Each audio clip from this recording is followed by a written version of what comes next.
আমাদের জীবন কতদিন শেষ হবে কেউ কি জানি? কে কে জানি যে ভাই আমার মতো আমি জানা আছে যে আমি ইনশাল্লাহ আগামী 10 বছর পৃথিবীতে থাকবো, এটা আমি কনফার্মেশন দিচ্ছি। অথবা বাংলাদেশে গড় আয়ু 60 to 70 ভ্যারি করে, আমি ইনশাল্লাহ 70 ইয়ার্স এই পৃথিবীতে স্থায়ী থাকবো, এরকম কি কারো নিশ্চয়তা আছে? তাহলে আমাদের জীবন কার কখন শেষ হবে সেটা আমরা জানি না, কিন্তু এতটুকু জানি জীবন কখনো সমান্তরালভাবে চলে না, জীবন উত্থান পতন থাকে। কোরআনে এই বিষয়টাকে এভাবে উপস্থাপন করেছে, ইন্না মাআল উসরি ইউসরা বা ইন্না মাআল ইসরি ইউসরা, যে মানুষের সহজ অবস্থার পরে একটা কঠিন অবস্থা আসে, আবার কোন একটা কঠিন অবস্থার পরে একটা সহজ অবস্থা আছে। আজকে যদি আমরা মনে করি যে আমাদের এসএসসি A+টাই আমার জীবনে সবকিছু হয়ে গেছে, তাহলে আমার জন্য সামনের দিনের আলটিমেট জায়গায় পৌঁছাটা বেশ কঠিন হয়ে যাবে। এই জন্য আমার জীবনে হাসি আসবে, মাঝে মাঝে কান্না করতে হবে, অনেকবার নীরবে নিভৃতে কান্না করতে হবে, সেটা কেউ দেখবে কেউ দেখবে না।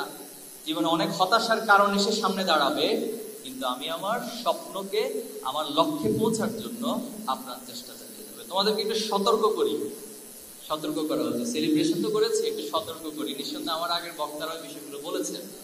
2025 সালে তোমরা এসএসসি পরীক্ষা দিয়েছিলে 19 লক্ষ, একসাথে 19 লক্ষ প্লাস এসএসসি পরীক্ষা দিয়েছিলে। সেখান থেকে তোমরা A+ পেয়েছে 1,39,000, তার মানে বিশাল একটা সংখ্যা A+ পায়নি। মজার বিষয় হচ্ছে তোমার পরবর্তী যে ধাপগুলোতে তুমি যাবা, এইচএসসি বা আলিম পরীক্ষার পর যে বিশ্ববিদ্যালয় অথবা মেডিকেল, এটাই তো আমাদের ম্যাক্সিমামের স্বপ্ন, যে আমরা একটা পাবলিক বিশ্ববিদ্যালয়ে ভর্তি হব অথবা আমি মেডিকেলে চান্স পাবো। কিন্তু এটাকে তুমি মজার বিষয় বলতে পারো, আবার হতাশার বিষয় বলতে পারো, আবার তোমার জন্য চ্যালেঞ্জ হিসেবে একটা দায়িত্ব হিসেবে নিতে পারো, যে সেখানে সবগুলো পাবলিক বিশ্ববিদ্যালয় মেডিকেল যোগ করলে সিট সংখ্যা দাঁড়ায় 61,449। তার মানে আমার 1 লক্ষ যে A+ পেয়েছি, সেটার অর্ধেকের চেয়েও বাংলাদেশে তোমার জন্য বিশ্ববিদ্যালয়ের মেডিকেলে সিট সংখ্যা নেই। তাহলে কতটা কম্পিটিশনের মধ্য দিয়ে তোমাকে যেতে হবে। আমি আশা করি তোমরা সেই লড়াইয়ে, সেই স্বপ্নে পৌঁছবে ইনশাআল্লাহ। আমাদের জীবনে অনেক অর্জন আছে, অর্জনের পর সফলতা। একটু খেয়াল করো শব্দটা, আমি জানি না খুব কঠিন হবে কিনা। অর্জন এবং সফলতা দুটোর মধ্যে পার্থক্য আছে। অর্জন মানে কোন একটা জিনিস আমার ঝুলিতে আসলো, আর সফলতার একটা টার্গেট থাকে, একটা গোল থাকে। সেই গোল যখন পুরোপুরি অ্যাচিভ হয় সামষ্টিকভাবে, তখন সেটাকে আমরা সফল বলতে পারি। আর আরেকটা শব্দ আমরা এটার সাথে যুক্ত করতে পারি, চূড়ান্ত সফলতা অথবা আলটিমেট সফলতা। তুমি ক্লাস 8-এর বৃত্তি পরীক্ষা দিয়েছো, বৃত্তি পাইছো, এটা একটা অর্জন, এটা নট তোমার সফলতা। কারণ তুমি বৃত্তি পরীক্ষা পেয়ে তুমি এসএসসিতে এসে ফেলও করতে পারো, এর অসংখ্য তোমার বন্ধুর ক্ষেত্রে ঘটেছে। আবার তুমি এসএসসিতে A+ পাইছো, এটা তোমার অর্জন, কিন্তু তুমি যখন ইন্টারমিডিয়েটে ফেল করবা অথবা A+ পাবা না, তখন এটা তোমার জন্য একটা ব্যর্থতা, যেটাকে আমরা সফল বলতে পারি না। আবার তুমি এসএসসি ইন্টারমিডিয়েট সবগুলোতে গোল্ডেন A+ পাইছো, কিন্তু তুমি কোথাও ভালো জায়গায় চান্স পাইলে না, এটাকেও আবার এক ধরনের ব্যর্থতা হিসেবে সমাজ ট্রিট করে। আর এভাবে করে আমি আমার প্রফেশনাল লাইফে খুব ভালো কিছু অর্জন করলাম। প্রফেশনাল লাইফে সবচেয়ে ভালো, সম্মানিত এবং স্মার্ট একটা প্রফেশন আমি নিলাম, কিন্তু এরপরে আমি কোনো কারণে সবকিছু শেষ করলাম, দুনিয়ার জীবনের জার্নিটা শেষ করলাম। শেষ করার পর মৃত্যুর পর যখন আল্লাহর কাছে উপস্থিত হব, বা যেখানে যে যে ধর্মে বিশ্বাস করে, নিঃসন্দেহে আমরা এটা মনে প্রাণে বিশ্বাস করি যে মৃত্যুর পর আমাকে আমার সকল কাজের হিসাব দিতে হবে। এখন দুনিয়ার দৃষ্টিকোণ থেকে তুমি সবচেয়ে সেরা ধনী হলা বাংলাদেশের, বাংলাদেশ সবচেয়ে পাওয়ারফুল পার্সন হলা, বাংলাদেশের অর্জনের দিক থেকে তুমি সবাইকে অগ্রগামী করে সফল হলা। কিন্তু আলটিমেট যে সফল, যেটা আমাদের মৃত্যুর পরে চিরস্থায়ী জীবনে আল্লাহর পক্ষ থেকে আসবে, সেখানে যদি আমি সফল হতে ব্যর্থ হই, তাহলে আমার আগের এতগুলো অর্জন, এতগুলো সফলতা আসলে আলটিমেটলি ব্যর্থ হিসেবে ধরে নেওয়া হবে। এই প্রসঙ্গে আমি লাস্টে আবার ফিনিশিং দিব। এখন আসো আমি তোমাদেরকে শুরুতেই স্বপ্ন দেখা এবং আশাবাদী হওয়ার বিষয়ে বলবো। তোমার অনেক লিমিটেশন থাকতে পারে, তোমার চাহিদার অনেক ঘাটতি থাকতে পারে, পারিবারিক যোগান অনেক কম থাকতে পারে, কিন্তু তুমি যখন স্বপ্নগুলো দেখবা, স্বপ্নের পিছনে লেগে থাকবা, তখন সেটা তোমাকে সফলতার দিকে নিয়ে যাবে। টমাস আলভা এডিসনের উদাহরণটা আমরা দেখতে পারি। তিনি 10,000 বার ব্যর্থ চেষ্টা করেছেন বৈদ্যুতিক বাল্ব আবিষ্কার করতে গিয়ে, এবং প্রতিবার তিনি ব্যর্থ হয়ে, তিনি এটাকে ব্যর্থতা বলেন না, তিনি ওনার জন্য শিক্ষা বলেছেন, এবং সেখান থেকে শিখে 10,000 বারের পরে তিনি এই বৈদ্যুতিক বাল্ব আবিষ্কার করেছেন। মজার একটা ঘটনা আছে, উনি যখন প্রাইমারি স্কুলে গিয়েছিলেন, তো প্রাইমারি স্কুলের শিক্ষক টমাস আলভা এডিসনের কাছে একটা চিঠি লিখে ধরিয়ে দিলেন, তুমি এটা তোমার মায়ের কাছে দিবা। তো স্বাভাবিকভাবে তিনি সেটা আনলেন এবং মায়ের কাছে দিলেন। মা সেই চিঠিটা দেখে মায়ের চোখ দিয়ে পানি বের হচ্ছিল, গড়িয়ে পড়ছিল, কান্না করছিলেন মা। তো টমাস জিজ্ঞেস করলো যে মা তুমি কান্না কেন করছো, চিঠিতে কি লেখা আছে? তখন তার মা বলেছিল চিঠিতে লেখা আছে আপনার সন্তান টমাস একজন অসাধারণ ব্যক্তি। কি বলেছে? আপনার সন্তান টমাস একজন অসাধারণ ব্যক্তি। মায়ের কাছ থেকে এই কথা শোনার পর তার ভিতরে একটা উদ্দীপনা কাজ করলো যে আমার শিক্ষক আমার সম্পর্কে এই ধারণা রাখে, আমার মা আমাকে জিনিসটাকে এত চমৎকার ভাবে প্রেজেন্ট করেছেন, তার মানে আমাকে সমাজে পৃথিবীতে একটা অসাধারণ কিছু দেখাইতে হবে। পরবর্তীতে যখন তিনি সফল হইলেন, পৃথিবীবাসীকে পরিচিত পাইলেন, তখন তিনি ওনার মায়ের এই চিঠিটা কালেক্ট করছেন, খুঁজে পাইছেন। খুঁজে পেয়ে তিনি চিঠিতে দেখছেন ওনার মা বলেছেন যে টমাস একজন অসাধারণ ব্যক্তি। আসলে চিঠিতে কি লেখা ছিল? চিঠিতে লেখা ছিল শিক্ষক বলছে যে আপনার সন্তান একজন অপদার্থ, তার মাথায় এত মেধাহীন ছাত্র আমাদের ক্লাসে আর নাই, তাকে মেহেরবানি করে এই প্রতিষ্ঠান থেকে আপনি নিয়ে যান। তার মা যদি ঠিক ওই মুহূর্তে এই কথাগুলোই তার সন্তানকে বলতো, তাহলে আজকে হয়তো তিনি টমাস আলভা এডিসন হতে পারতেন না। এই জন্য আমাদের এই উৎসাহ উদ্দীপনা, আমি অভিভাবকদেরকে অনুরোধ করবো, মাঝে মাঝে আপনার কাছে মনে হইতে পারে, হতাশার অনেক কারণ থাকতে পারে, বাট উৎসাহ উদ্দীপনাটাকে কখনো কমিয়ে দিবেন না, এবং এই উৎসাহ উদ্দীপনা প্রচেষ্টাই একটা সময় আমাদেরকে সফল করবে। ইমাম বুখারী রাহিমাহুল্লাহ, তিনি বুখারী শরীফের মতো পৃথিবীর সেরা হাদিস গ্রন্থ সংকলন করেছেন, অথচ তিনি এমন অবস্থা ছিল দারিদ্রতার কারণে বই কিনে যে পড়বেন সে পড়ার মতো সামর্থ্য ছিল না। তিনি সব জায়গায় শুনে শুনে হাদিসগুলো মুখস্থ করে দিতেন। আজকে তিনি ইসলামী শরিয়ার ক্ষেত্রে, হাদিস শাস্ত্রের ক্ষেত্রে কত বড় ভূমিকা রেখেছিলেন, শুধুমাত্র ওনার আপ্রাণ প্রচেষ্টার কারণে। আমরা ইবনে সিনার কথা নিঃসন্দেহে জানি, চিকিৎসা বিজ্ঞানে তিনি অসাধারণ অবদান রেখেছেন। ক্যানন অফ মেডিসিন, ওনার যে রচিত বই, সেটা চিকিৎসা বিজ্ঞানের একটা আমূল পরিবর্তন ঘটিয়ে দিয়েছে পুরো পৃথিবীতে। অথচ সেই ইবনে সিনাও তার পারিবারিকভাবে খুব দারিদ্র ছিলেন। এজন্য আমাদের কাছে মাঝে মাঝে হতাশার অনেক কারণ আসতে পারে, বাট আমরা হতাশ হব না। হেলেন কেলার ছিলেন আমেরিকান ঔপন্যাসিক। তো ওনার ক্ষেত্রে একটা মজার ঘটনা আছে। তিনি ডিজেবল ছিলেন, অর্থাৎ তিনি বধির ছিলেন, অন্ধ ছিলেন। একটা সময় সাংবাদিকরা ওনাকে কোশ্চেন করলেন যে সৃষ্টিকর্তা আপনাকে এভাবে ডিজেবল করেছে, শারীরিকভাবে প্রতিবন্ধী করেছে, আপনাকে সৃষ্টিকর্তার প্রতি রাগ হয় না, একটু ক্ষোভ জন্ম নেয় না? তখন তিনি উত্তর দিয়েছিলেন যে সৃষ্টিকর্তা আসলে আমাকে এত অসাধারণ জিনিসগুলো দিয়েছেন, সেটাকে প্রতিভাগুলোকে কাজে লাগাতে গিয়ে কোনটা যে আসলে আমাকে দেয়নি সে হিসাব নিকাশে আমি কোনোদিন করি নাই। তো আমাদের ক্ষেত্রে আমরা যদি একটু ভাবি, আল্লাহ তাআলা আমাকে যে মেধা দিয়েছেন, আমাকে আল্লাহ তাআলা যে সামর্থ্য দিয়েছেন, যে নিয়ামত দিয়েছেন, সৃষ্টিকর্তা আমাকে যে সুযোগ দিয়েছেন, আমি যদি জাস্ট আমার সুযোগগুলোর দিকে কনসেন্ট্রেট করতে পারি, আমি যদি আমার লিমিটেশন গুলোকে ওভারকাম করতে পারি, তাহলে আমার দ্বারাও তোমার দ্বারাও অনেক কিছু পৃথিবীতে করা সম্ভব। এবং আমরা সে স্বপ্নের কথা, সে আশার কথা তোমাদেরকে বলবো। আমরা কাজী নজরুল ইসলাম, যিনি আমাদের জাতীয় কবি ছিলেন, উনি ওনার ছোট্টবেলা বাবাকে হারিয়েছেন। বাবা হারানোর পর তিনি একটি রুটির দোকানে চাকরি নিয়েছেন এবং এত বেশি দারিদ্রতার সাথে লড়াই করেছেন। অথচ সেই কাজী নজরুল বাংলাদেশের জাতীয় কবি তো হয়েছেন বটেই, বাট ওনার যে অসাধারণ অবদান বাংলা সাহিত্যে, ওনার যে বিদ্রোহী কবিতা, নিঃসন্দেহে তোমরা পড়েছো বিদ্রোহী কবিতা, এক একটা শব্দ, এক একটা গাঁথনি আগ্নেয়গিরির মতো মনে হয়। বলবীর চির উন্নত মম শির, শির নিহারি আমার এই নত শির, ওই শিখর হিমাদ্রি, ঠিক না? এক একটা শব্দ মানে পৃথিবীর সবকিছু ভেঙে চুরে চুরমার করে দেয়। আমরা গত বছর জুলাই আগস্টে ফ্যাসিস্ট হাসিনাকে পালিয়ে যেতে বাধ্য করেছিলেন, তো তোমরা, ঠিক না? তোমরাই তো বাধ্য করেছিলে। আবু সাইদের প্রজন্মরা বাধ্য করেছিল যে অন্যায়ের কাছে আমরা মাথা নত করি না, যিনি যত বড়ই অন্যায়কারী হোক না কেন একটা পর্যায়ে এসে তাকে পতন হতে হবে। এই শিক্ষাগুলো কাজী নজরুলের বিদ্রোহী কবিতা থেকে এই প্রজন্ম শিখেছে। এবং ওনার অসাধারণ যে কবিতা সংকল্প, থাকবো না গো বদ্ধ করে, দেখবো এবার জগৎটাকে, পুরো জগৎটাকে দেখার মতো একটা স্বপ্ন জাগিয়ে দিচ্ছে বজরের কাছে। অথচ সেই কাজী নজরুল ইসলাম দরিদ্রের সাথে কঠিন লড়াই করেছে এবং একটা পর্যায়ে এসে তিনি কবিতাও লিখেছেন দারিদ্রতা নিয়ে। দারিদ্র তুমি মনে করেছো মহান। এই দারিদ্রতার কারণেই আজকে আমি এত প্রতিবন্ধকতার কারণে এত বড় সফলতার জায়গায় গিয়েছি। আমাদের প্রিয় নবী হযরত মুহাম্মদ মুস্তাফা সাল্লাল্লাহু আলাইহি ওয়াসাল্লাম তিনি জন্মের আগে ওনার বাবাকে হারিয়েছেন মায়ের গর্ভে থাকা অবস্থায়, কিন্তু তিনি স্বপ্ন দেখেছেন সমাজকে পরিবর্তন করার। হিলকুল ফুজুলের মাধ্যমে তিনি আল্লাহর কাছে ওহী প্রাপ্ত হওয়ার আগেই সমাজকে পরিবর্তনের স্বপ্ন দেখেছেন, চেষ্টা করেছেন। একটা পর্যায়ে আল্লাহ তাআলা আরবের সেই এতিম বালককে দিয়ে পুরো পৃথিবীকে চমৎকারভাবে পরিবর্তন করেছে। একটা জাহিলিয়াত সমাজকে সোনালী আলোকিত সমাজে পরিণত করেছে। এজন্য তোমাদের প্রতি একটা অনুরোধ থাকবে।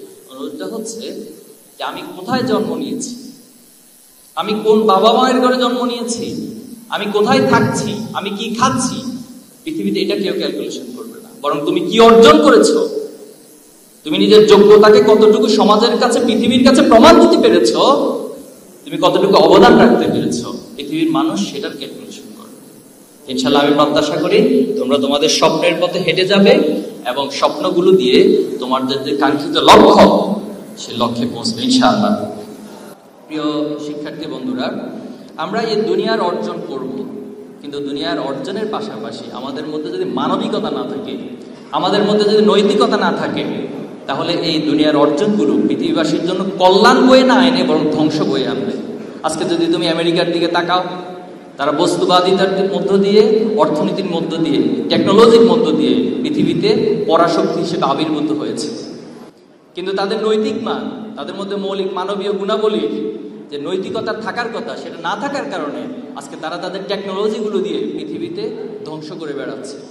দ্বিতীয় বিশ্বযুদ্ধে হিরোশিমা নাগাসাকিতে যে বোমা, অ্যাটম বোম ফেলছে, কারা ফেলছে? পশ্চিমারাই তো ফেলেছে। এটা তো মানবতার কোনো কাজ হতে পারে না। আজকে ফিলিস্তিনবাসীর উপরে কি ধরনের নির্মম নির্যাতন চালানো হচ্ছে, শিশুদেরকে, নারীদেরকে হত্যা করা হচ্ছে। কেউ আহত হওয়ার পর অ্যাম্বুলেন্সে করে হসপিটালে যাচ্ছে, সেখানে পর্যন্ত বোম্বিং করে তাদেরকে ধ্বংস করে দেওয়া হচ্ছে। একটা যুদ্ধ বিধ্বস্ত জায়গায় ত্রাণের জন্য সবাই একত্রিত হচ্ছে, সে ত্রাণ নেওয়া অবস্থায় তাদেরকে উপর থেকে হেলিকপ্টার থেকে গুলি করে হত্যা করা হচ্ছে। এর নাম মানবতা? অথচ আমাদের এখানে এসে তারা মানবাধিকার কমিশন গঠন করে, আমাদের এখানে এসে আমাদেরকে মানবাধিকার কার্ড দেয়, সবক শিখায়, দার্স দেয় মানবাধিকারের উপরে। অথচ তারাই পৃথিবীতে স্পষ্ট সবচেয়ে মানবাধিকারের লঙ্ঘন বেশি করছে। তাহলে এটার কারণ কি? আমি আমার দুনিয়ার অনেক অর্জন করেছি, পৃথিবীর সেরা ধনী তারা তৈরি করছে, পৃথিবীর সবচেয়ে ভালো টেকনোলজিস্ট তারা তৈরি করতেছে, বাট তারা পৃথিবীকে মানবতা শিখাতে পারছে না। আজকে তোমার ভিতরে উদারতা থাকতে হবে, মানুষের প্রতি মমত্ববোধ থাকতে হবে, ভালোবাসা থাকতে হবে। মানুষের কাছ থেকে শুধু উপকার নিয়ে তোমার কাছে ভালো লাগা কাজ করলে হবে না, বরং কতজন মানুষকে তুমি উপকার করতে পারতেছো, তোমার মাধ্যমে কতজন উপকৃত হচ্ছে, সেটা তোমার মধ্যে একটা ভালো লাগা কাজ করতে হবে। এর মধ্যে তুমি মানবিক হয়ে উঠবা। পারা যাবে? এজন্য দেখো, মানুষ আর পশুর মধ্যে একটা পার্থক্য আছে। আমাদের বাবা মারা বলে না সবাই যে বাবা মানুষের মতো মানুষ হও, অথবা আমাদের অভিভাবক যারা আছেন, আত্মীয় স্বজন যারা আছেন, বাবা আল্লাহ তোমাকে অনেক বড় করুক, অনেক মানুষের মতো মানুষ হিসেবে তুমি যেন আল্লাহ তোমাকে কবুল করে, এই দোয়া করেন। কেন করেন? এটা কোরআনে আল্লাহ তাআলা বলছে যে মাঝে মাঝে মানুষ এমন চরিত্র ধারণ করে, সে মানবিকতাকে হারিয়ে ফেলে, সে পশুত্বের জায়গায় পৌঁছে যায়। বলা হচ্ছে উলাইকা কাল আনআম বাল হুম আদাল, তারা পশুর মতো, মাঝে মাঝে তার চেয়ে নিকৃষ্ট। আমি কয়েকটা উদাহরণ দিই, তুমি বুঝবা। যেমন আবরার ফাহাদকে যখন হত্যা করা হয়েছে, তোমরা জানো তো এই ঘটনাগুলো, ইতিহাসগুলো একটু জানার চেষ্টা করবা। বুয়েটের মেধাবী শিক্ষার্থী আবরার ফাহাদ, সে নামাজ পড়তো, এজন্য সে শিবির, তাকে শিবির বলা হয়েছে। সে হচ্ছে কোনো অন্যায় হলে অন্যায়ের প্রতিবাদ করে, এজন্য তাকে শিবির বলা হয়েছে। পরবর্তী দেখা গেল তার বন্ধুরা কয়েকজন মিলে তাকে সারা রাত ধরে সাপের মতো লাঠি দিয়ে পিটিয়ে পিটিয়ে সারা রাত পিটাইছে, পিটিয়ে পিটিয়ে হত্যা করছে। এখন প্রশ্ন হলো, আবরার ফাহাদকে আমরা মেধাবী বলছি, ভালো বলছি, আবরার ফাহাদের সাথে যারা ভর্তি হয়েছিল বুয়েটে, নিঃসন্দেহে তারাও তো অনেক কম্পিটিশন করে, অনেক মেধার পরিচয় দিয়ে সেখানে ভর্তি হয়েছে। কিন্তু তাদের ভিতরে এই মানবিকতাটা কেন তৈরি হলো না যে আমি আমার একজন বন্ধুকে এভাবে পিটিয়ে হত্যা করতে পারি না? তার মানে তার মানবিকতার, মোরালিটির ঘাটতি রয়েছে। বিশ্বজিতের কথাও তোমরা শুনেছ। বিশ্বজিৎকে বলা হলো সে শিবিরের হিন্দু শাখার সদস্য। পরবর্তী তাকে পুরো পৃথিবীবাসী দেখেছে, মিডিয়ার সামনে লাইভ টেলিকাস্টের মধ্য দিয়ে তাকে কুপিয়ে হত্যা করা হয়েছে। এজন্য আমরা ভালো ছাত্র হব, পৃথিবীতে অনেক কিছু অর্জন করব, কিন্তু আমাদের ভিতরে মানবিকতা। তুমি ডাক্তার হও, কিন্তু মানবিক ডাক্তার। তুমি এমন ডাক্তার হইও না তোমার সামনে তোমার রোগী মারা যাচ্ছে কিন্তু তুমি তোমার টাকা পেড করার আগে সেখানে হাত দিবা না, এরকম ডাক্তার তুমি হইও না ভাই। তুমি ইঞ্জিনিয়ার হও, কিন্তু এমন ইঞ্জিনিয়ার হইও না তোমার এক ইঞ্জিনিয়ারিং এর মধ্য দিয়ে কোটি কোটি টাকা, মানুষের টাকা তুমি তোমার পকেটে নিয়ে নিবে, এমন ইঞ্জিনিয়ার হইও না। তুমি এমন শিক্ষক হইও না যে শিক্ষকের কাছে অভিভাবক তার সন্তানকে পাঠিয়ে তাকে টেনশনে থাকতে, তুমি এমন শিক্ষক হইও না। এরকম অনেক শিক্ষককে আমরা পেয়েছি, অনেক পরিমলকে আমরা পেয়েছি, যাদের কাছে শিক্ষার্থীদেরকে পাঠিয়ে তারা শিক্ষার দেওয়ার নামে অনৈতিকতা শিক্ষা দিয়েছে, অশ্লীলতা শিক্ষা দিয়েছে। বরং কিছুদিন আগে আমরা দেখেছি যখন মাইলস্টোনে বিমান বিধ্বস্ত হলো, সেখানে আমাদের একজন শিক্ষিকা মেহেরিন ম্যাম, তিনি তার নিজের জীবনের ঝুঁকি নিয়ে অনেক শিক্ষার্থীদেরকে বাঁচিয়েছে, কিন্তু একটা পর্যায়ে তাকে নিজেকে মারা যেতে হয়েছে। আমরা এমন মানবিক শিক্ষক হতে চাই, পারা যাবে না ইনশাআল্লাহ।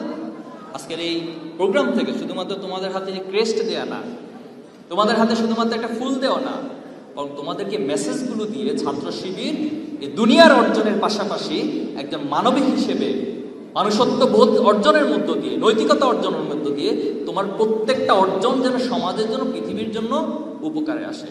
তোমার জ্ঞানগুলো যেন মানুষের জন্য উপকারে আসে।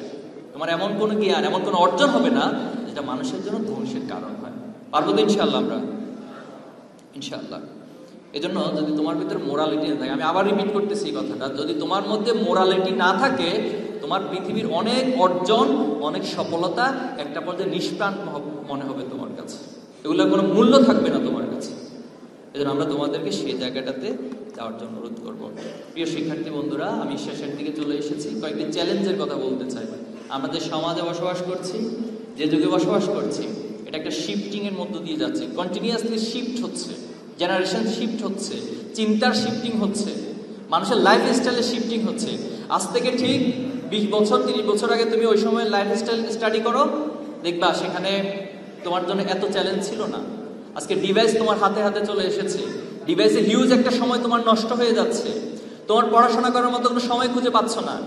একটা গবেষণা উঠে এসেছে যে বাংলাদেশের টোটাল শিক্ষার্থীদের মধ্যে মাত্র 20% তারা তাদের একাডেমিকের বাহিরে কিছু পড়াশোনা করেন, আর বাকি 80% তারা একাডেমিকটাকে তো ভালো করে কি পড়েন সেটা অন্য বিশ্লেষণ, বাট একাডেমিকের বাইরে তাদের কোনো স্টাডি নেই। অথচ আজকে থেকে 30 বছর আগে তুমি দেখবা যে যখন শিক্ষার্থীরা কোনো বন্ধ আসতো, তখন তারা আগে থেকে বই কালেক্ট করতো লাইব্রেরি থেকে, এবং সেই বইগুলো পড়তো।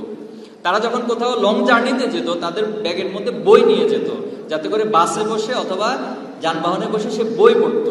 কিন্তু আজকে সেটা কোথায় এসে দাঁড়াচ্ছে? আজকে কারো হাতে বই খুঁজে পাওয়া যায় না। কি খুঁজে পাওয়া যায়? কি খুঁজে পাওয়া যায়? মোবাইল খুঁজে পায়, স্মার্টফোন খুঁজে পায়। আর স্মার্টফোনে কি নিঃসন্দেহে কন্টিনিউয়াসলি একাডেমিক পড়াশোনাই হয়, সেখানে ফ্রি ফায়ার হয়, আগুন ধরে যায়, ঠিক না? মাঝে মাঝে আমার ছোট যারা আছেন তাদেরকে দেখি, মানে একেবারে তার হাতের চেয়ে হচ্ছে তার বডি বেশি নাড়াচাড়া করে, মানে পাবজি ফ্রি ফায়ার এগুলো খেলতে খেলতে অবস্থা খুব ভয়াবহ হয়ে যায়। মাঝে মাঝে সাউন্ড করে বসে, অ্যাটাক অ্যাটাক এই ধরনের কিছু সাউন্ড করে। তো যাই হোক, এই জায়গাগুলো আমাদেরকে ক্ষতি করছে। আমি সচেতনতার জন্য বিষয়গুলো তুলে ধরলাম। এই ডিভাইস আসক্তি থেকে আমাদেরকে মুক্ত থাকতে হবে, এবং এটা অনেকাংশে আমাদের কিছু অশ্লীলতার দিকে ঠেলে দিচ্ছে, অজান্তে অশ্লীলতার দিকে ঠেলে দিচ্ছে। প্লিজ অনুরোধ করবো, সচেতন থাকতে হবে, নতুবা তোমার এই স্বপ্নগুলো তুমি যখন দেখেই যাবা, বাট আলটিমেটলি তোমাকে এই চ্যালেঞ্জগুলো নষ্ট করে দিবে, ধ্বংস করে দিবে। আরেকটা বিষয় চ্যালেঞ্জে বলতে চাই, বর্তমান সময়ে হারাম রিলেশনশিপ, বিষয়টা একটু খোলামেলা বলছি আমি। এই হারাম রিলেশনটা তুমি কি তোমার বাবা মাকে যদি জিজ্ঞেস করো যে বাবা তুমি কি হারাম রিলেশনকে অ্যালাউ করো, তুমি ইসলামকে আপাতত এক সাইডে রাখো, ইসলাম আপাতত পরে বিশ্লেষণ করো। তুমি তোমার বড় ভাইকে যদি জিজ্ঞেস করো যে ভাই আপনি কি হারাম রিলেশনকে সাপোর্ট করেন, বোনকে যদি জিজ্ঞেস করো, কেউ বলবে যে করি না, তোমার পরিবার করে না। ঠিক তুমি তোমার নিজেকে কোনো একটা পিতামাতার জায়গা ভাবো, বড় ভাই হিসেবে ভাবো, তুমি তোমার সন্তান অথবা তোমার ভাই ছোট বোন তারা কোনো হারাম রিলেশনে জড়িত হোক, এটা কি চাও? কেউ মেনে নেয়? তা যে জিনিসটা আমি মানতে পারছি না, সেটা আমার বাবা কিভাবে মানবে, আমার ভাই কিভাবে মানবে? যে জিনিসটা আমাকে আমার সৃষ্টিকর্তা, আমার ধর্ম নিষেধ করেছেন, সে জিনিসটা কখনো আমার জন্য কল্যাণ বয়ে নিয়ে আসতে পারে না। এজন্য খুব সতর্ক থাকতে হবে। এরপর হচ্ছে আমার খারাপ বন্ধুগুলো, আমি যে বন্ধুদের সাথে মিশবো সে বন্ধুগুলো আমাকে নিজের অজান্তেই এমন একটা জায়গায় নিয়ে যাবে যেখান থেকে ফিরে আসার কামব্যাক করার সুযোগ থাকে না। এই জন্য খারাপ বন্ধু থেকে সচেতন থাকতে হবে। করণীয় কি এখন তোমাদের? করণীয় কি? এগুলোকে কিভাবে চ্যালেঞ্জগুলোকে মোকাবেলা করবা? প্রথমত হচ্ছে নিজের আত্মবিশ্বাস এবং নিজের গোল, নিজের লক্ষ্যের দিকে অবিচলভাবে তাকিয়ে থাকতে হবে। আমার গোল কোথায়, আমি কোথায় যেতে চাই। সেকেন্ড হচ্ছে তোমার অস্তিত্ব এবং শিকড় সম্পর্কে তোমাকে ভাবতে হবে। তুমি কোথায় থেকে এসেছো, তোমার অস্তিত্বটা কোথায়, পৃথিবীতে কিভাবে আসছো, আবার কিভাবে পৃথিবী থেকে তুমি যাবা, এই চিন্তাগুলো করতে হবে। নিঃসন্দেহে এখানে যে যত ধর্মেরই হোক না কেন, এটা আমরা বিশ্বাস করি যে আমাদেরকে কেউ না কেউ সৃষ্টি করেছে। এই বিশ্বাস কি আমাদের সবার আছে? আমরা সবাই বিশ্বাস করি যে আমাদেরকে কেউ না কেউ সৃষ্টি করেছে, অবশ্যই বিশ্বাস করি। তাহলে এই বিশ্বাসটা আমাকে অনেক চ্যালেঞ্জ মোকাবেলার ক্ষেত্রে সহায়তা করতে পারে। বাদশাহ হারুনুর রশিদ একবার এক নাস্তিককে ডাকলেন। নাস্তিক বলল যে পৃথিবীতে কোনো গড নাই, কোনো সৃষ্টিকর্তা নাই, সে চ্যালেঞ্জ করলো। তখন হারুনুর রশিদ ইমাম আবু হানিফাকে কল করলেন যে ওই নাস্তিককে যুক্তি দিয়ে যেন বোঝাতে পারে যে পৃথিবীতে একজন স্রষ্টা আছেন। তো ওকে একটা টাইম ঠিক করা হলো, নাস্তিক আসলো। আসার পর ইমাম আবু হানিফা রহমাতুল্লাহ ইচ্ছা করে দেরি করলেন সে প্রোগ্রামে আসার ক্ষেত্রে। পরবর্তী যখন তিনি আসলেন, আসার পর ওনাকে জিজ্ঞেস করলেন যে আপনি তো আরো অনেক আগে আসার কথা ছিল, এত লেট কেন করেছেন?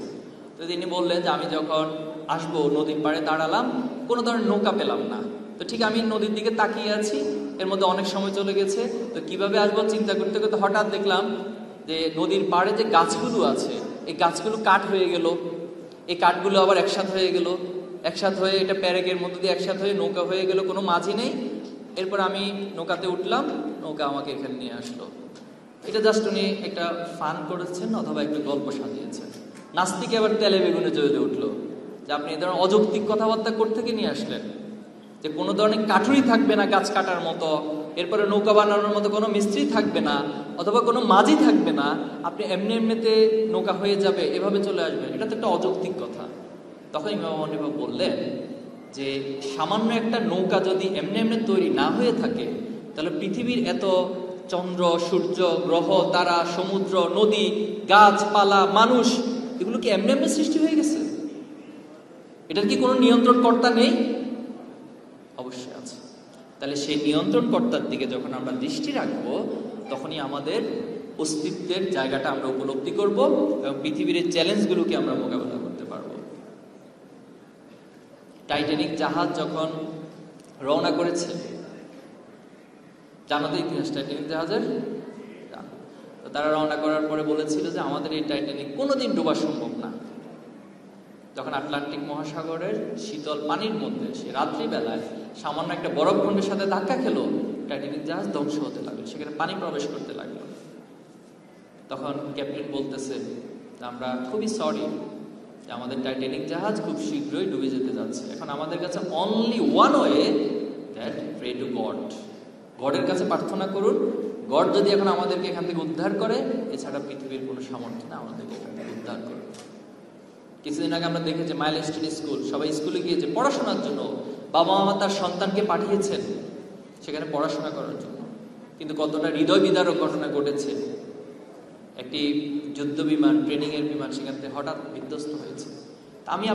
আমরা সবাই তো এভাবেই তো কোনো একদিন চলে যাও পৃথিবী থেকে। তাহলে এই মৃত্যুর অনুভূতি এবং স্রষ্টার সাথে আমাদের যে কানেক্টিভিটি, সেটা আমাকে এই চ্যালেঞ্জগুলো মোকাবেলার ক্ষেত্রে সহযোগিতা করবে। আরেকটি শিকড়ের কথা বলবো, সেটা হলো পিতামাতা। পিতামাতার প্রতি যদি কমিটমেন্ট থাকে, একজন পিতামাতার গাইডলাইন অনুসরণ করে যদি একজন সন্তান তার জীবন পরিচালনা করে, সেই সন্তানও কোনোদিন নষ্ট হবে না। পিতামাতার প্রতি আমাদের কমিটমেন্টের জায়গাতে স্ট্রং রাখতে হবে। অনেকগুলো গবেষণা এসেছে, জাস্ট একটু উপলব্ধির জন্য বলছি, অনেকগুলো গবেষণা এসেছে যে যখন একজন মানুষ, একজন স্বাভাবিক জীবন্ত মানুষের হাড়গুলোকে একসাথে করে, আমাদের যতগুলো হাড় আছে এই হাড়গুলোকে একসাথে করে যদি ভেঙে ফেলা হয়, একজন জীবন্ত মানুষ যে কষ্ট পায়, একজন মা তার সন্তানকে ভূমিষ্ঠ করার সময় তার চেয়ে বেশি কষ্ট পায়। তাহলে সে মায়ের প্রতি আমাদের কমিটমেন্টটা কত বেশি হওয়া দরকার? আমরা পারবো তো ইনশাল্লাহ? আমাদের সে বাবাদের প্রতি, মায়েদের প্রতি আমাদের ভালোবাসা, আমাদের সম্মান সবটুকু আমরা উজাড় করে দেব ইনশাল্লাহ। আসলে আমরা এই যে ভালো পরিবেশ প্রয়োজন, তোমাদের একটা ভালো পরিবেশ, হাদিস শরীফে এসেছে যে পৃথিবীতে সব মানুষগুলি নিষ্পাপ হয়ে জন্ম নেয়, কিন্তু তার চারপাশের পরিবেশটা তাকে আস্তে আস্তে করে নষ্ট করে দেয়, খারাপ করে দেয়। ইসলামী ছাত্র শিবির আজকে আয়োজন করে ইসলামী ছাত্র শিবির টোটাল কর্মকাণ্ডগুলো আমাদের এই সমাজে মানুষকে ভালো হওয়ার জন্য উৎসাহিত করে, একটা ভালো পরিবেশ দান করে। সেই পরিবেশের দিকে আমরা তোমাকে আহ্বান করছি। আমরা শুধু তোমাদেরকে এই প্রোগ্রাম না, শিক্ষা প্রতিষ্ঠানে একটা ভালো পরিবেশ, খেলার মাঠে একটা ভালো পরিবেশ, প্রত্যেকটা জায়গায় একটা ভালো পরিবেশের মধ্য দিয়ে আমি যেন আমার একাডেমিক এবং ভালো রেজাল্ট করতে পারি, সমাজে অর্জনগুলো সবগুলো করতে পারি, আবার সবচেয়ে ভালো মানুষ হিসেবে, নৈতিক মানুষ হিসেবে নিজেকে প্রতিষ্ঠা করতে পারি। এই শিক্ষাগুলো হচ্ছে ছাত্র শিবির তোমাকে দেবে। ছাত্র শিবিরেরকে একটা শিক্ষা প্রতিষ্ঠান বলা হয়, এটা এক্সেপশনাল, এটা ইন্ডিপেন্ডেন্ট শিক্ষা প্রতিষ্ঠান বলা হয়। আমরা মাঝখানে অফিসে বসাছিলাম, কেন্দ্রীয় অফিসে, তো একজন মা তার 2জন সন্তানকে নিয়ে আসলেন। তো আসার পরে আমাদের সাথে দেখা করবেন, পরে দেখা করে বললেন যে আমি শিবিরে ভর্তি করাতে চাই আমার 2 সন্তানকে। আমি একটু কৌতূহল জিজ্ঞেস করলাম যে শিবিরে ভর্তি করাবেন, এই চিন্তা আপনার মাথায় কেন আসলো? তো বললে যে আমি তোমাদের অনেকগুলো ইউটিউবে ভিডিও দেখেছি, তোমাদের কার্যক্রমগুলো দেখেছি, তোমাদের ওয়েবসাইট থেকে তোমাদের সিলেবাসগুলো সব আমি দেখেছি। আমাদের সিলেবাসও কিন্তু আছে একজন শিক্ষার্থীকে কীভাবে করে নৈতিক উন্নত করতে হয়, এই সমাজের জন্য, রাষ্ট্রের জন্য গড়ে তুলতে হয়, সেসব কারিকুলাম আমি দেখেছি। আমার কাছে মনে হয়েছে এটা এক ধরনের শিক্ষা প্রতিষ্ঠান। কারণ আমি যদি আমার সন্তানকে এখানে ভর্তি করাতে পারি, আমার এই উপলব্ধি হয়েছে যে তারা সবচেয়ে নিরাপদ থাকবে, তারা ভালো পরিবেশটা পাবে, তারা এই সমাজের নষ্টামির মধ্যে নিজেকে জড়িয়ে যাবে না। তাহলে আজকে অভিভাবকদের যে আশা প্রত্যাশা ছাত্র শিবিরের প্রতি, সেই দায়বদ্ধতা থেকে আমরা কাজ করে যাচ্ছি। আমাদের নিয়ে অনেক প্রোপাগান্ডা আছে, আমাদেরকে নিয়ে অনেকে অনেক মিথ্যাচার করে থাকে। এর মধ্যে একটা মিথ্যাচার হলো আমরা রক কাটি, ঠিক না? তোমরা শুনেছো এই রক কাটার ঘটনা? আজকে নিঃসন্দেহে একজনও রক নিয়ে এখান থেকে যেতে পারবো না, আশা করতে পারি। তো আমি মাঝখানে একটা প্রোগ্রামে গিয়েছিলাম, ওইখানে জিজ্ঞাসা করলাম যে কারা কারা শুনেছেন যে শিবির রক কাটে। সেখানে প্রায় 60% শিক্ষার্থীরা হাত তুলছে, আমি শুনেছি শিবির রক কাটে। তো শিবির রক কাটে এটা জেনে শুনে শিবিরের প্রোগ্রামে এভাবে আসা, এটা তো অনেক বড় সাহসিকতার বিষয়। কম সাহস হলে কি এটা সম্ভব যে জানি যে একজন লোক রক কাটে, অথচ তার প্রোগ্রামে এসে আমি খুব সাবলীল ভাবে বসে আছি? তাহলে আমাদেরকে নিয়ে এই ধরনের মিথ্যাচার অতীতে অনেক হয়েছে, এখনো পর্যন্ত হচ্ছে, এখনো নতুন নতুন শব্দের আমদানি করে আমাদের জন্য। কিন্তু আমরা তাদের দিকে তাকিয়ে একটা মুচকি হাসি দেই, আর আমরা আমাদের লক্ষ্য প্রাণে অবিরাম ছুটে চলি। নারী শিক্ষার্থীদের বিষয়ে আমাদের বিষয়ে প্রোপাগান্ডা হয়, আমরা নাকি তাদের প্রতি বিদ্বেষ পোষণ করি। অথচ ইসলাম নারীদেরকে সবচেয়ে সম্মানিত করেছেন। আপনি যদি জাহিলিয়াতের সে সময়গুলোকে স্টাডি করেন, ইসলামের পূর্ববর্তী সময়গুলোকে, নারীদেরকে একেবারে একটা বস্তু হিসেবে, একটা প্রোডাক্ট হিসেবে চিন্তা করা হতো। শুধু তাই নয়, কোনো অভিভাবক, কোনো পিতামাতার ঘরে নারী সন্তান জন্ম নেওয়া এটা তার জন্য লজ্জাকর একটা বিষয় ছিল, এবং জীবন্ত সেই নারী সন্তানদেরকে কবর দেওয়া হতো। কিন্তু ইসলাম আসার পর সে নারীদেরকে সবচেয়ে সম্মানিত জায়গা দেওয়া হয়েছে। নিঃসন্দেহে হাদিসটা তোমরা শুনেছো, আল্লাহ রাসূলুল্লাহ সাল্লাল্লাহু আলাইহি ওয়াসাল্লামকে একবার জিজ্ঞেস করা হয়েছে যে আমার কাছে পৃথিবীর মানুষদের মধ্যে সবচেয়ে সম্মানিত কে? তার রাসূলুল্লাহ সাল্লাল্লাহু আলাইহি ওয়াসাল্লাম বলেছেন তোমার মা। বলেছে এরপরে কে? তোমার মা। এরপরে কে? তোমার মা। এরপরে কে? তোমার বাবা। আর অন্যান্য ধর্মাবলম্বী যারা আছেন, আমরা আপনাদের প্রতি সর্বোচ্চ সম্মান প্রদর্শন করি। আপনারা আপনাদের ধর্ম পালন করবেন। ইসলামে কখনো অন্য ধর্মের প্রতি বিদ্বেষ পোষণ করা, এটাকে নিষেধ করা হয়েছে, ডিরেক্টলি নিষেধ করা হয়েছে, হারাম করা হয়েছে। আপনারা এই গল্পটাও জানেন যে আল্লাহ রাসূলুল্লাহ সাল্লাল্লাহু আলাইহি ওয়াসাল্লাম সম্পর্কে একবার বলা হয়েছিল যে তিনি মক্কা বিজয়ের পর যাকে যেখানে পাচ্ছেন হত্যা করতেছেন। তখন এক বৃদ্ধ মহিলা, তিনি তার সব কিছু ছেড়ে দিয়ে, তার ঘরবাড়ি ছেড়ে দিয়ে অন্যত্র চলে যাচ্ছেন। তো মাঝখানে আল্লাহ রাসূলুল্লাহ সাল্লাল্লাহু আলাইহি ওয়াসাল্লামের সাথে দেখা হলো। তাকে জিজ্ঞেস করা হলো যে আপনি কোথায় যাচ্ছেন? বলা হলো যে মুহাম্মদ আজকে মক্কা বিজয় করছে, এজন্য সে যাকে যেখানে পাচ্ছে সেখানে হত্যা করছে, এজন্য আমি পালিয়ে চলে যাচ্ছি। রাসূলুল্লাহ সাল্লাল্লাহু আলাইহি ওয়াসাল্লাম বললেন আপনার তো এই ব্যাগপত্র নিতে কষ্ট হচ্ছে, আপনি এগুলো আমার কাঁধে দিন। তো তিনি নিলেন, নেওয়ার পরে বৃদ্ধ মহিলাকে তার গন্তব্যে পৌঁছে দিলেন। পৌঁছে দেওয়ার পরে বলতেছে যে আজকে তুমি আমাকে অনেক উপকার করছো, মুহাম্মদের হাত থেকে তুমি আমাকে বাঁচাইছো। যে মুহাম্মদ আজকে যাকে যেখানে পাচ্ছে তার ধর্ম গ্রহণ না করলেই তাকে কতল করে ফেলতেছে। কি ভয়াবহ কথা। আচ্ছা বাবা, তুমি তো আমার অনেক উপকার করছো, তোমার পরিচয়টা একটু বলো। তখন তিনি বললেন যে আপনি যে মুহাম্মদের ভয়ে পালিয়ে চলে আসছেন, আমি স্বয়ং সেই মুহাম্মদ। সুবহানাল্লাহ। এটা হচ্ছে ইসলামের শিক্ষা, এটাই ছাত্র শিবিরের শিক্ষা। আমরা আল্লাহ রাসূলুল্লাহ সাল্লামের এই শিক্ষাগুলোকেই সমাজে বাস্তবায়ন করতে চাই। এক পক্ষ আমাদেরকে সারাদিন গালি দিবে, তারাই গালি দিতে দিতে তারা একটা সময় নিস্তেজ হয়ে যাবে। আর আমরা আমাদের গঠনমূলক কাজগুলো এই সমাজের ছাত্রদেরকে সৎ, দক্ষ এবং দেশপ্রেমিক গড়ে যাওয়ার যে মিশন এবং ভিশন, সেই কাজগুলো আমরা করে যাব। ইনশাআল্লাহ আমরাই বিজয়ী হব। আল্লাহ আমাদের সহায় হবেন ইনশাআল্লাহ। আমি পরিশেষে তোমাদেরকে একটা অনুরোধ করতে চাই, তোমরা আজকে A+ পেয়েছো, সার্টিফিকেট পেয়েছো, সমাজ থেকে সেলিব্রেশন পাচ্ছ। তোমাকে শুধুমাত্র এই এসএসসি এর ইন্টারমিডিয়েটের A+ পাইলে হবে না, জীবনের প্রত্যেকটা সেক্টরে A+ পাইতে হবে তোমাকে। তুমি তোমার বাবা মায়ের কাছে একজন A+ ক্যাটাগরির সন্তান হবা, তুমি তোমার শিক্ষকদের কাছে একজন A+ ক্যাটাগরির ছাত্র হবা, তুমি তোমার ভাইয়ের কাছে, বড় বোনের কাছে A+ ক্যাটাগরির ছোট ভাই এবং বোন, তোমার প্রতিবেশীর কাছে যেন A+ ক্যাটাগরির সবচেয়ে সেরা প্রতিবেশী হতে পারো, তোমার বন্ধুদের কাছেও তুমি আচরণে, ব্যবহারে সবচেয়ে সেরা মানুষ হবা।